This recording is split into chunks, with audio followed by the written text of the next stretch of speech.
Yo, what's up, guys? Joker bringing you my first Path of Exile 2 video going over Path of Exile 2's confirmed endgame. As of right now, there is three systems that I would consider the end game. If you look around, you'll probably hear there's more than that, but I'm grouping them all into three primary systems. And those are going to be the world map slash waystones, which is going to be essentially the mapping system, the Trial of the Chaos God, which is ultimatum. Honestly, it's ultimatum. And then they also have the Trial of Sekhema. I'm going to say that wrong, but that's essentially Sanctum and Lab merged together. There is additional pieces of in-game that have been mentioned, but I have grouped everything into these three just because of the fact that I feel like these are the three core end games that we're going to do. The other end game features come from these three mechanics. So let's start explaining these three end game systems, starting off with the world map. The world map, in my opinion, is going to be the primary in-game system in Path of Exile 2, just because it relates most commonly to generic mapping in Path of Exile. The way that you can think of it is the world map is the atlas, except for this atlas is infinitely expanding in every direction. You're going to be starting at the middle point and you're going to be finding waystones, which are essentially maps, to move across the atlas. These nodes work a lot like the echoes in Last Epoch, where it's more of a one shot type thing as opposed to you get six portals. If you fail a waystone, it will be blocked out on the world map and you will have to find a separate way around. On the world map, you're going to see nodes that have specific icons, and you're probably going to be familiar with quite a few of them. These are going to be the league mechanics that are inside that map innately, right? And the things that we have confirmed are shrines, strong boxes, essence, breach, delirium, beyond, ritual, and expedition.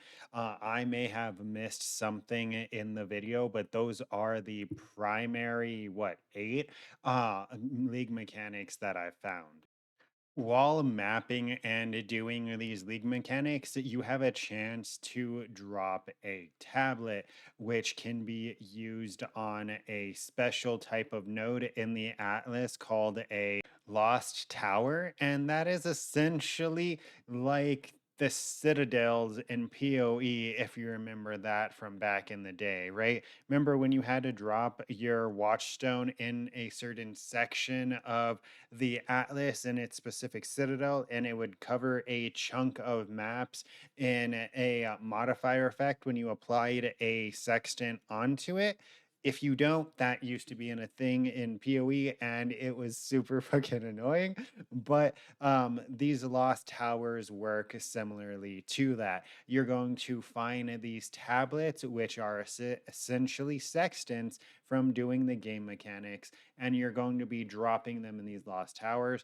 They're going to work like a sextant and affecting the nodes in a certain area and granting them additional benefits related to those mechanics.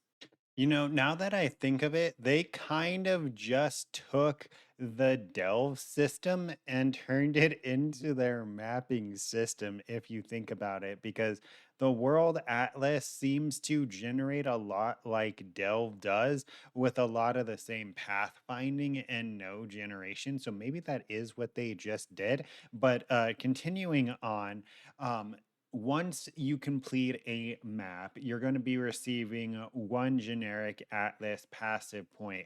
And the reason why I call it generic is because you are going to be able to receive separate passive Atlas points from map bosses. Map bosses only appear every 1 in 4 maps, and they give you points for a completely separate tree. Apart from that, the only other thing that I guess I'd really want to mention about the world map is it does have a pinnacle boss. There is going to be a monolith tower. And to access this pinnacle boss, you're going to have to kill three guardians in the surrounding area.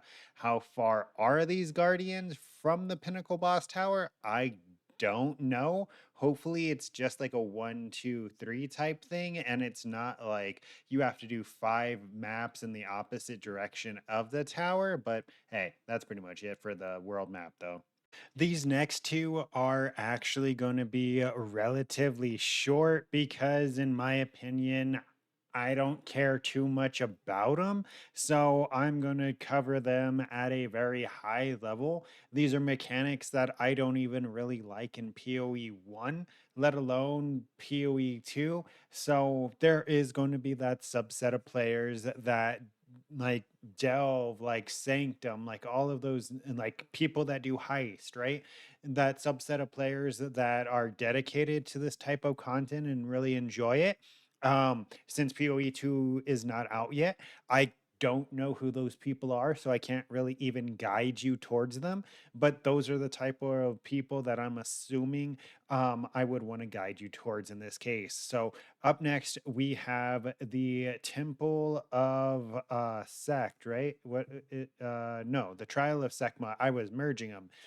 The Trial of Sekma is essentially Sanctum and Lab put together. Pretty much that's it. It's Sanctum and Lab put together. You run through a Sanctum area, and then at the end, you use keys you collected like you would in Lab. This is also one of the trials that you can do to ascend that you can do at Act 3, but it said that it has much more to do in game as well. I never enjoyed Sanctum, and this isn't even the trial that I'm going to be doing to ascend. So, yeah, go find a Sanctum person. Now, thinking back on it, that sounded a little bit mean. So I'm going to take it back a little bit. Don't go find a sanctum person, but that essentially is what the trial of Sekma is, right? The trial of Sekma is essentially lab and sanctum merged, two of my least favorite parts of Path of Exile. So yeah, let's just move on. Up next, we have the Trial of the Chaos God, and this is ultimatum. There's no other way that I can put them. Like, this isn't even ultimatum merged with something. This is just ultimatum. The only difference that I've been able to tell is if I'm understanding correctly, after wave three, you fight a boss and you have a chance of ending it there and claiming your ascension. And then um, if you don't end it at wave three, I'm assuming that it continues to go up to wave 10 like a normal ultimatum. I believe that the Trial Master is a Uber boss fight related to this in Endgame, but it hasn't been specified how you're getting his boss fight. I'm assuming it would make the most sense if you did get the Trial Master invitation fight from, the trial of the chaos god, so potentially just running it over and over again. But this is essentially, like I said, it's just ultimatum. Why are you going to be wanting to do this? Well, as you saw in the trial of Sekma, you get gems and stuff.